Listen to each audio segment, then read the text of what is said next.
Welcome back to RealPage Economy Express. It's been an interesting couple of weeks with plenty of economic headlines to unpack, so let's dive right in. Starting with jobs, the labor market stayed fairly steady with 7.7 million openings in January.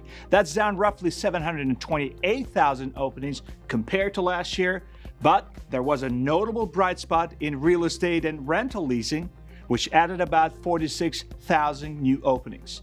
On the unemployment front, initial claims edged up slightly to 223,000 for the week ending March 15, a small bump of 2,000 from the previous week. The 4-week moving average also crept up slightly to 227,000, suggesting a modest rise in layoffs. Now, let's talk inflation, the topic that's been top of mind for many of us. Consumer prices increased by just 0.2% in February, which was better than 0.5% back in January, and came in lower than what economists anticipated. Year over year, prices rose 2.8%, mainly driven by higher shelter costs. On the producer side, prices stayed flat overall, but certain foods, particularly chicken eggs, saw big spikes surging nearly 54%. Compared to last year, overall producer prices are up about 3.2%.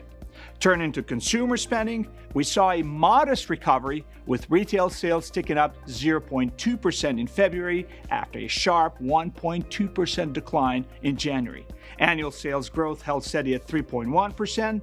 However, consumer confidence continues to face pressure, something we're watching closely because, as we have mentioned many times before, there's a strong link between consumer sentiment, apartment demand, and rent growth.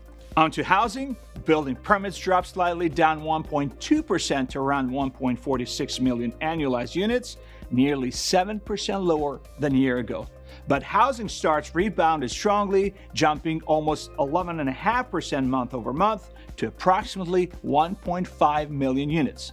Housing completions, however, slipped 4% compared to January. Existing home sales picked up the pace, rising by 4.2% in February to an annual rate of 4.26 million homes sold.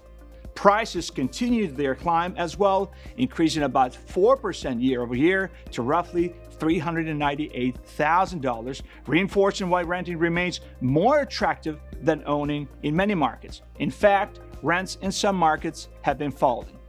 Finally, the Fed wrapped up its much-anticipated meeting by keeping interest rates steady at 4.25% to 4.5%.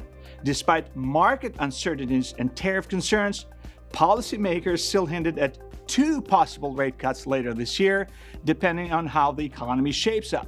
However, given current conditions, don't count on rate cuts happening quickly. So what's our takeaway?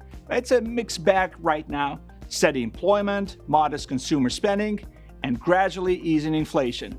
Yet, caution remains high due to shifting consumer sentiment and lingering economic uncertainties. That's all for now. Thanks for tuning in, and we'll see you again next time on RealPage Economy Express.